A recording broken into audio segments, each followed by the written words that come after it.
I never imagined that forgetting an anniversary could unravel everything I thought I knew about my marriage, because the day he casually mentioned, almost laughing, "Let's pretend we never met and start over," I initially dismissed it as a joke, the kind of careless remark husbands make when they're oblivious to how deeply a date like that matters to their partner. But there was something in his tone, something unnervingly light, that made a cold ripple travel through me, and I spent the night replaying it in my head, wondering if it was harmless teasing or a sign of something darker, only to wake the next morning to a subtle but unmistakable shift in our home, as though the walls themselves carried a weight I couldn't yet define. Because when I walked into the living room, I noticed the first change. His phone, usually locked with our shared password, was now openly sitting on the coffee table with the screen lit up, wallpaper freshly changed. And for a fleeting second, I thought it was a reflection, a trick of light, because it was the same living room we had shared for years, same couch we had curled up on every evening, same soft throw blanket draped over the arm. But the image displayed on his phone froze me in place. The smile on his face familiar, the posture comforting,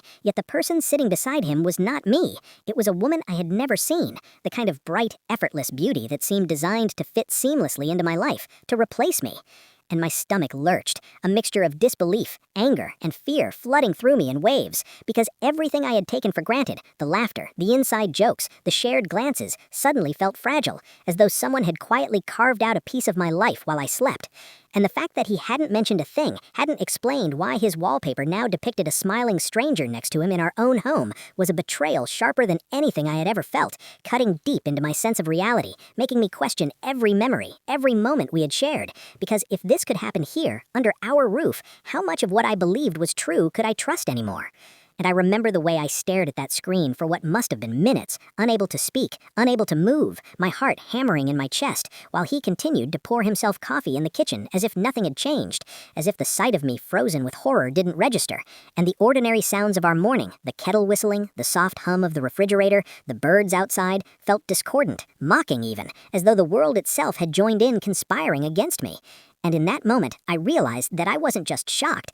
I was threatened, not physically, but emotionally, mentally, because the intimacy we had shared was being eroded right in front of my eyes, and I could feel the tension building in the room, a silent, heavy pressure that demanded acknowledgement. And yet he remained oblivious, humming a tune we used to laugh at together, a cruel reminder of the life I thought was ours alone. And I wanted to scream, to demand why, to call out the absurdity of it all, but words lodged in my throat, because I knew whatever explanation came next would reveal a truth I wasn't ready to face, a truth that could shatter not just our marriage, but the very foundation of trust I had built around him. And then the questions began to spin uncontrollably in my mind. How long had this been going on? Who was she? Why would he choose to display her smile as if it were mine? And every possible answer felt worse than the last, a creeping horror that something precious had been stolen, replaced by someone else, in the same space, on the same couch, with the same memories I had nurtured for years. And as I sank into the edge of the sofa, my hands trembling, the coffee cup forgotten in my lap, I realized that the light-hearted comment from the day before was no longer playful, no longer an abstract suggestion, but a window into a reality I was now forced to confront. He wanted something different, something outside of the life we had built, and somehow, terrifyingly, he had found a way to bring it into our home, right under my nose. And the image on his phone wasn't just a wallpaper, it was a statement, a silent declaration that the version of us I had lived in, loved in, bled for, could be erased or replaced with a smile that didn't belong to me. And in that moment of suffocating disbelief, I felt a primal surge of determination, because I knew the only way to reclaim even a fragment of control was to uncover the full scope of what had happened, why it had happened, and whether the man I married was still the person I had trusted, the same person who had whispered love to me every night before sleep, the same man whose laughter had once filled the corners of our home with warmth.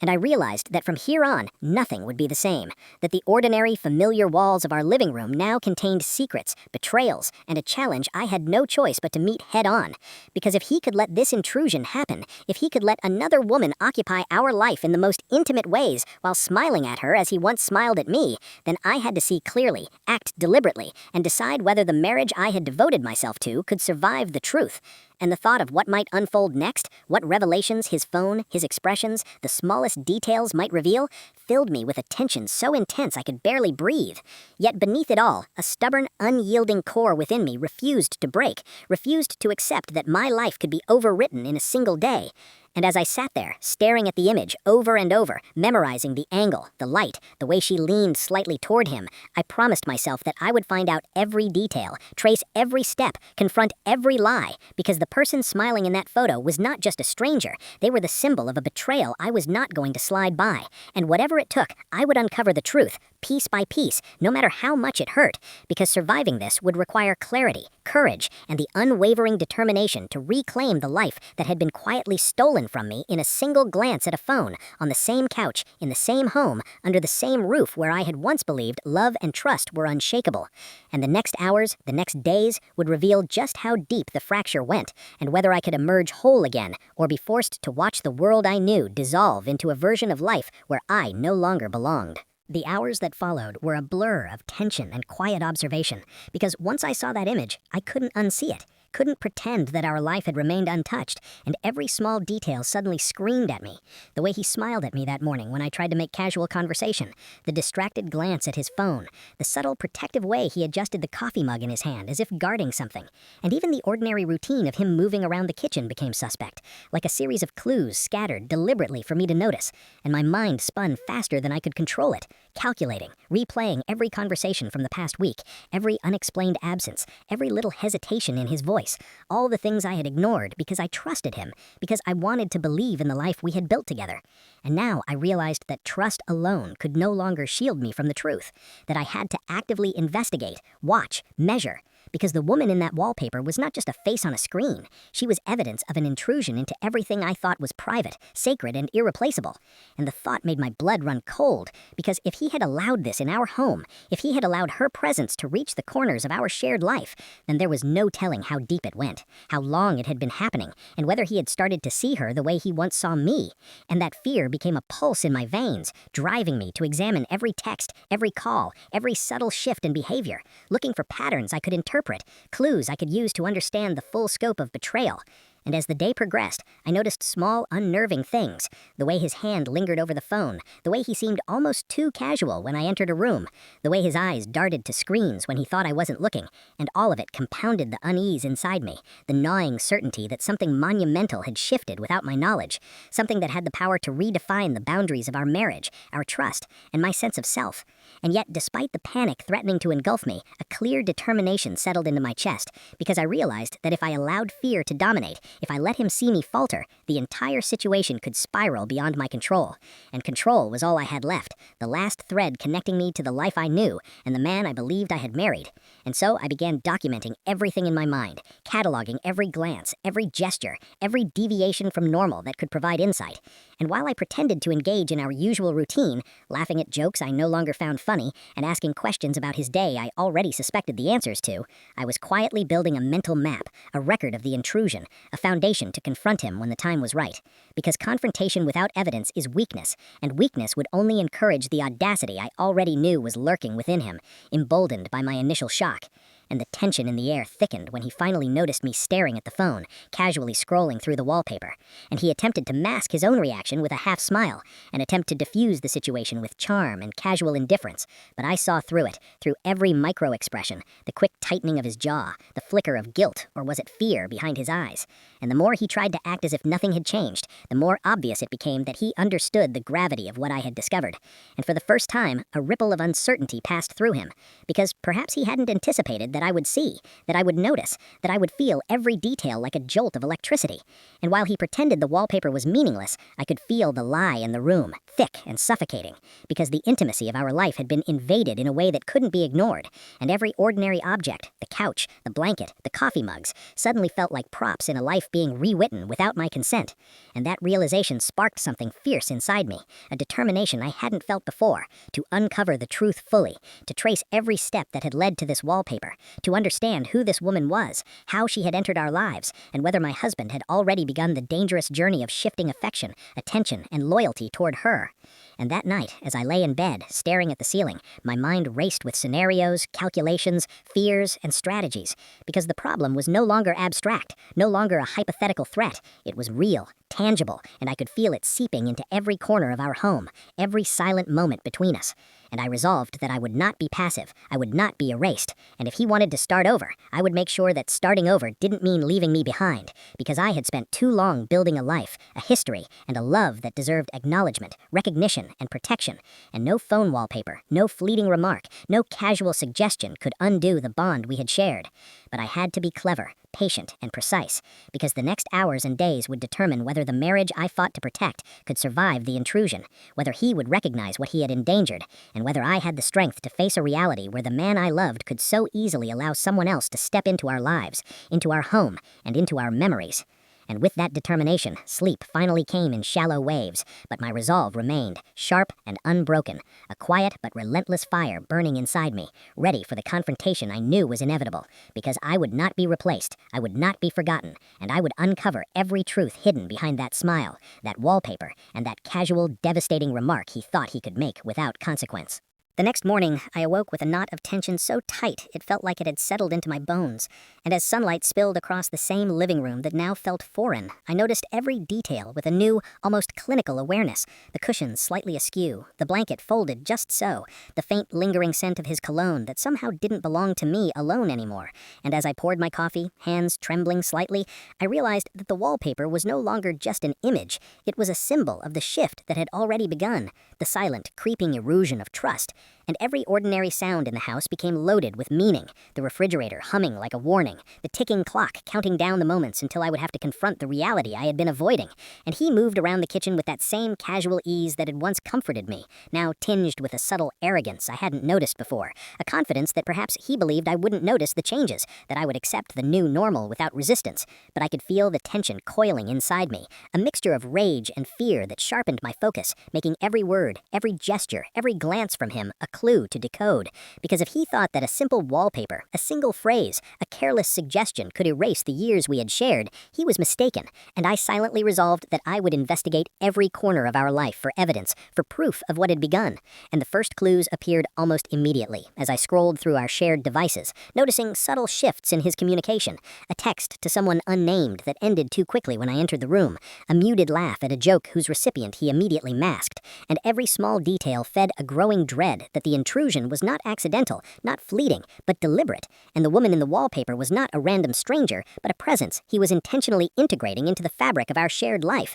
a realization that left my stomach churning and my mind spinning with strategies, contingencies, possibilities, and plans, because I understood that confronting him too early could provoke defensiveness, lies, and further deception, but ignoring it entirely would leave me powerless, erased, replaced, and the thought of being replaced in my own life fueled a focus so precise it felt almost unnatural, making me notice the way he lingered on the couch longer than usual, the way he shifted his gaze whenever I passed by, subtle yet loaded movements that spoke volumes about what was being concealed. And as the day progressed, I began to see a pattern, a repetition of behaviors that had seemed benign before, now painted clearly with the brush of intent, because he moved closer to the kitchen table at moments he knew she would appear, laughed at stories I hadn't heard, paused in ways that created space, leaving metaphorical gaps that could be filled by someone else, and the realization that our home itself had become a stage for this new presence, for this silent invasion, filled me with a sense of violation so acute it made my vision blur. Yet beneath the panic, a fierce determination settled, a plan forming that relied not on confrontation alone, but on careful observation,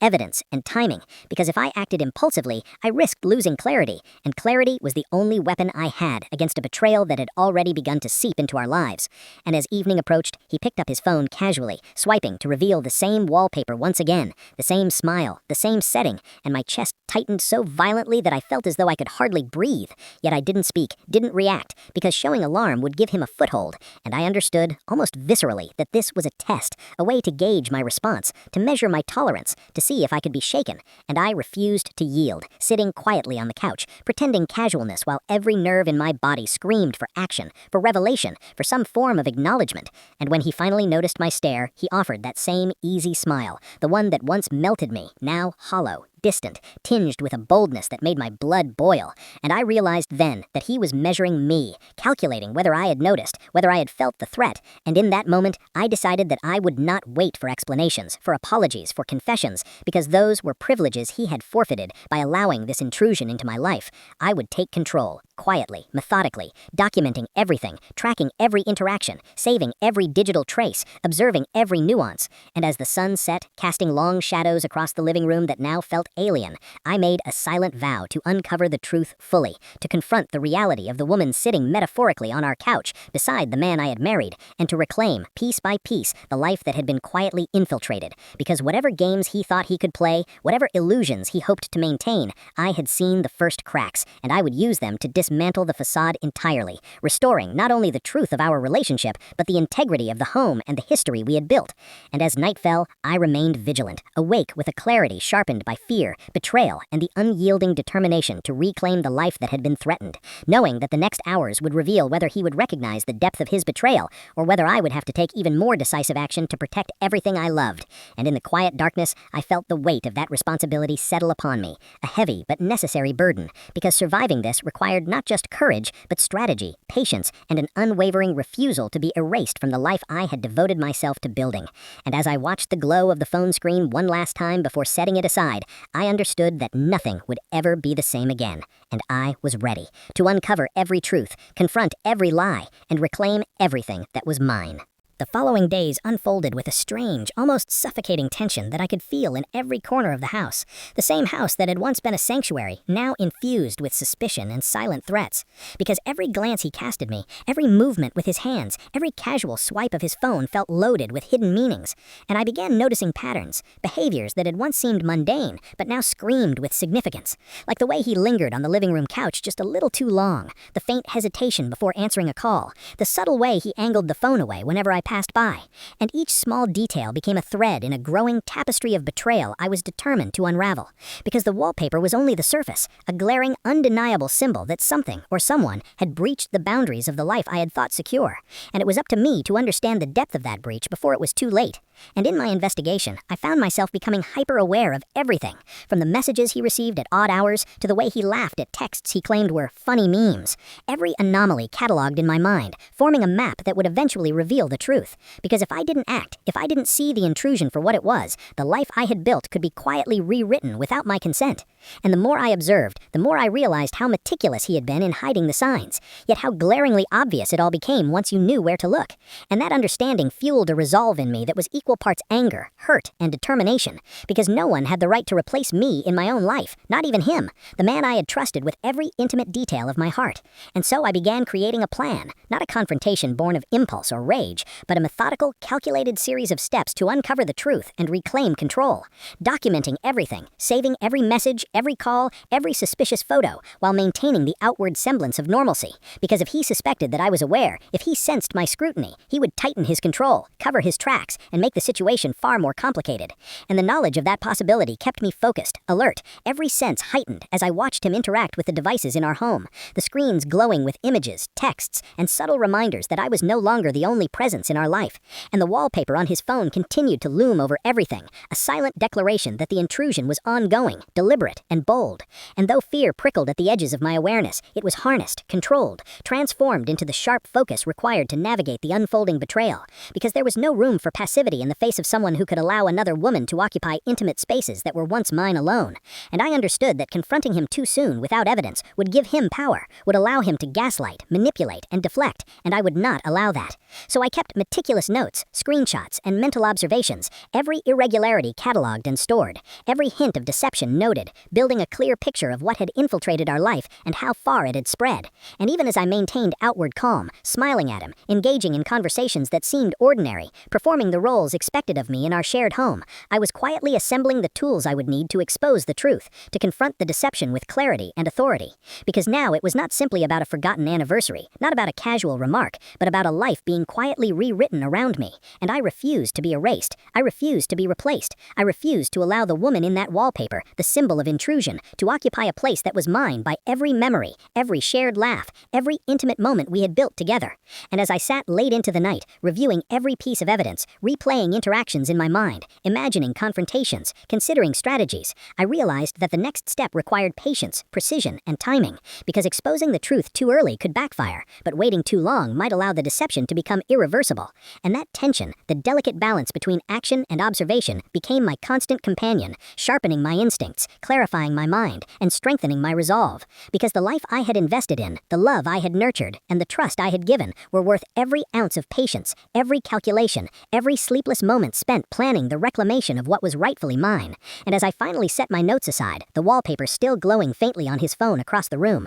I felt a simmering certainty settle in my chest, a quiet but unyielding promise that I would uncover every lie, confront every betrayal, and ensure that the intrusion into my life would not go unanswered. Because I had seen the first cracks, and I would use them to dismantle the illusion piece by piece until the truth was undeniable, and the life I had known, the love I had nurtured, and the trust I had given were worth every ounce of patience, every calculation, every sleepless moment spent planning the reclamation of what was rightfully mine. The days that followed became a delicate, almost suffocating dance, because I had learned that subtlety and observation were the only tools I had left, and every moment in our home was now a test, a measure of how far he would go and how much I could uncover without tipping my hand. And I noticed the smallest deviations, the messages that popped up and disappeared before I could see them, the casual glances at his phone that lingered too long, the small hesitations in conversation when certain topics arose, and each tiny detail felt like a thread I could pull to unravel the pattern he had woven around us. Because this was no longer a question of forgotten anniversaries or minor carelessness.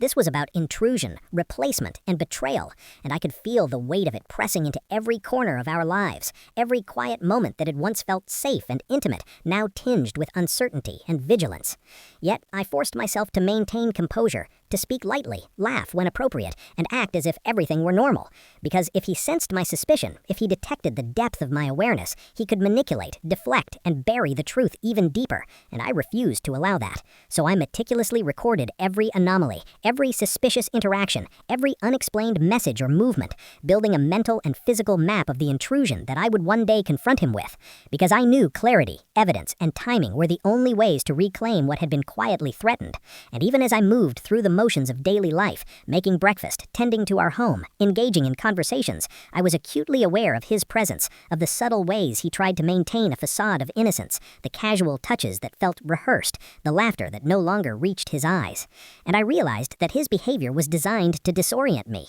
to make me question my own perceptions, but I refused to yield, instead sharpening my awareness, cataloging patterns, and noting every irregularity with precision. And then came the day that confirmed what I had begun to suspect all along. The wallpaper was not an isolated incident, not a single lapse in judgment, but part of a deliberate attempt to integrate someone else into the life we had built together, a presence meant to displace me, to occupy spaces and moments that were once mine. And the realization sparked a mixture of fury and resolve, because I understood that the only way to protect myself, to reclaim the life I had invested in, was to act deliberately, strategically, and with evidence that could not be denied. And so I began tracking every detail, monitoring messages, noting patterns of behavior, and observing his interactions with a meticulous intensity that left me exhausted yet empowered. Because I was no longer a passive participant in my own life, I was an investigator, a guardian, a force quietly gathering information and preparing for the confrontation that would inevitably come. And the tension in the house became almost tangible,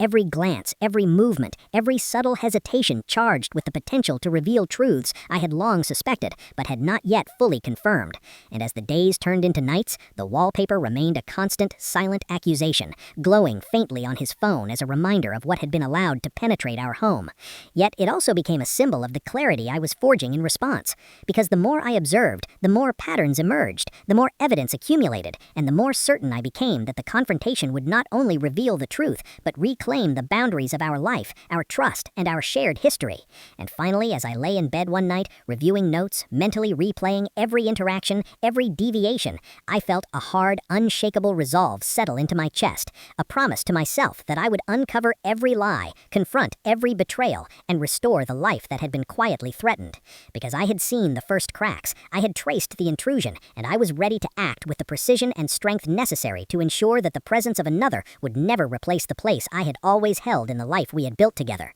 And that promise burned within me like a fire, guiding every thought, every observation, every step I would take in the days to come, until the truth was exposed and the life I thought secure was reclaimed, whole and untouchable once more. The next morning, the tension in the house was nearly palpable, thick enough to taste, as though every surface, every object, every shadow had absorbed the unease of the previous days, and I moved through it with careful awareness, noting every small detail that could indicate the depth of his betrayal, because the wallpaper on his phone was no longer just a static image. It had become a symbol of intrusion, a constant reminder that our life together was no longer purely ours, and I could feel the weight of that symbol pressing down, driving me to vigilance, to a level of scrutiny I had never experienced before. Yet the danger of appearing suspicious myself required restraint, so I forced smiles, engaged in light conversation, asked about his day, all the while observing the minutiae, the way he picked up his coffee cup, the slight hesitation before answering texts, the small adjustments of his posture whenever I entered the room, the way his gaze lingered on screens a moment too long,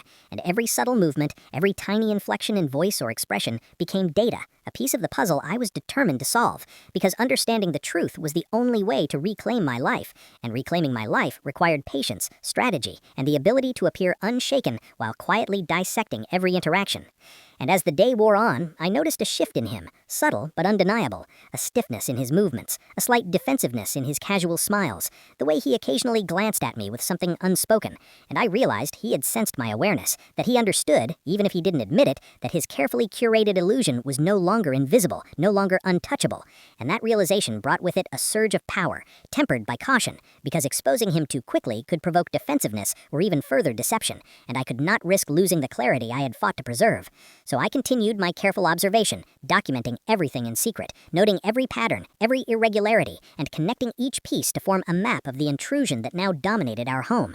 And as evening approached, I began to notice other subtle signs of the breach, small messages that had been deleted from shared devices, apps that had been moved or hidden, notifications silenced in ways that seemed deliberate, and I realized the extent to which he had orchestrated this life around secrecy, because if this woman was to be integrated into our daily routines, she would have to occupy the unseen spaces, and I would have to uncover those spaces piece by piece, step by step, until the entire pattern was laid bare. And that realization intensified my focus, sharpened my senses, and solidified my determination, because I could no longer rely on trust or assumption. I had to rely on observation, evidence, and strategy. And every interaction, every glance, every message became a piece of the puzzle that would allow me to confront the intrusion with certainty and authority. And though anger and fear simmered beneath the surface, they were harnessed, transformed into precision, because I understood that reaction without clarity could undermine everything, and clarity would be my weapon, my shield, and my guide through the treacherous terrain of betrayal.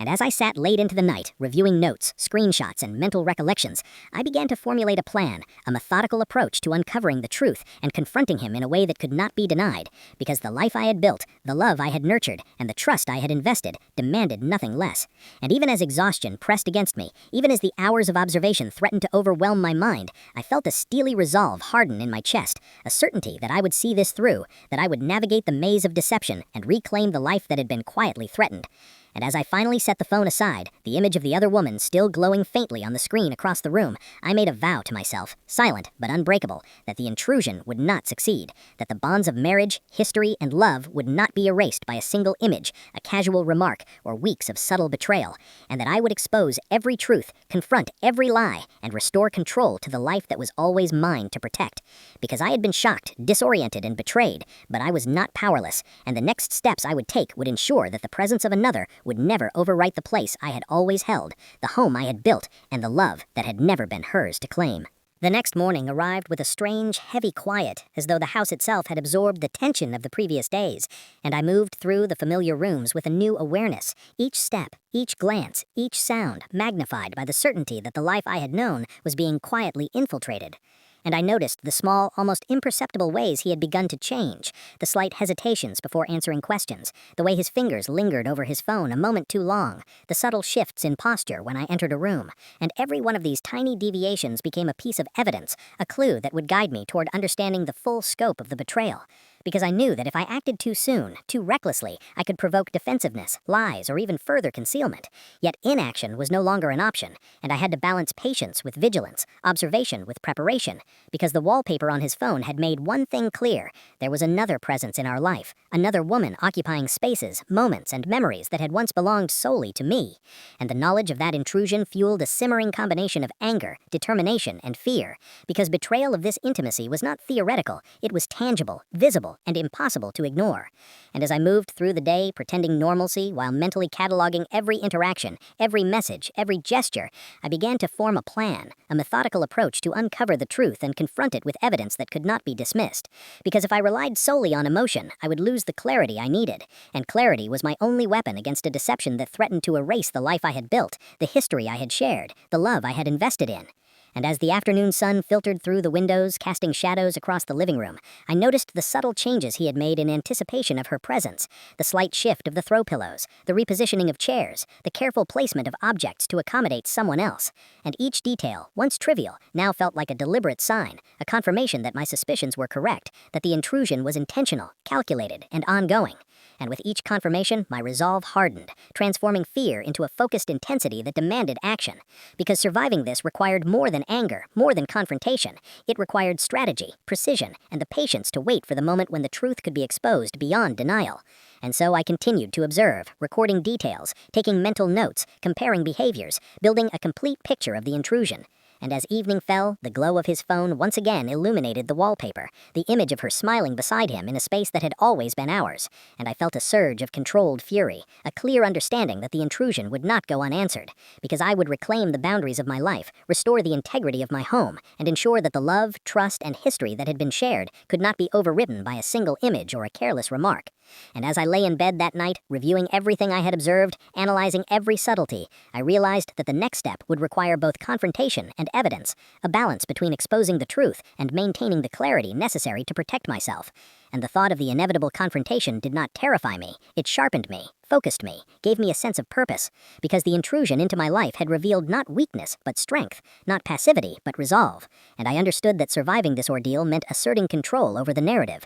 reclaiming what had been threatened, and preparing for the moment when deception would be forced into the open, undeniable and unrefutable. And as I drifted into restless sleep, the last thought that lingered was not fear of what he might do, but a quiet certainty that I would face the truth, confront the betrayal, and restore the life that had been quietly, deliberately challenged, because I would not be erased, replaced, or ignored, and whatever it took, I would emerge whole, unbroken, and resolute. The following day began with an almost suffocating sense of anticipation, a tension that clung to every surface, every object in the house, as if even the walls were aware of the quiet war being waged within them. And I moved through our routines with a heightened awareness, each step measured, each glance intentional, because I knew that every interaction, every subtle shift could reveal more about the intrusion that had taken root in our lives. And as I poured coffee, glanced at the mail, or tidied the living room, I cataloged the smallest anomalies, the way he lingered over certain messages, the way his fingers hovered above the phone before typing, the briefest flicker of hesitation in his voice when speaking to me, and each detail confirmed what I had feared.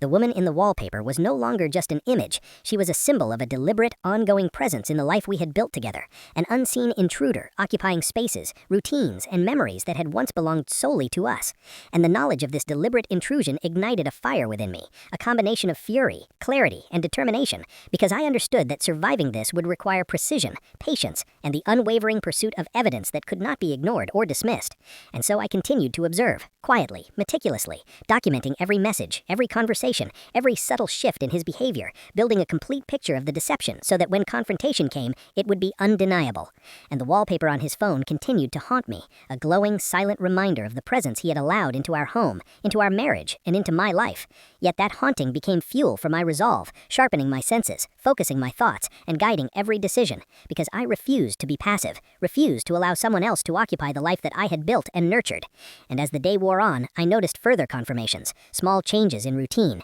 carefully hidden messages that had been deleted from shared devices, fleeting expressions when he thought I wasn't looking, and each confirmation deepened my understanding of the scope of betrayal. But it also reinforced the strategy I had developed: observe, document, maintain composure, and prepare for the confrontation that would restore control and clarity, because the intrusion could not remain unchecked, and the life I had invested in could not be quietly rewritten without acknowledgement, recognition, and response. And as evening approached, he left briefly to run errands, leaving the house in an unusual silence that allowed me to review all that I had gathered, comparing messages, reconstructing interactions, and analyzing patterns. And in that quiet, I felt the weight of months of manipulation, betrayal, and subtle encroachment lift slightly as clarity emerged, because I now had evidence, observations, and understanding that could be wielded decisively. And I resolved that when he returned, when the confrontation finally arrived, I would be ready, unshakable and unflinching, prepared to face not only the deception, but the intentions behind it. And as the night descended, the wallpaper glowing faintly in the back of my mind, I allowed myself a moment of quiet triumph,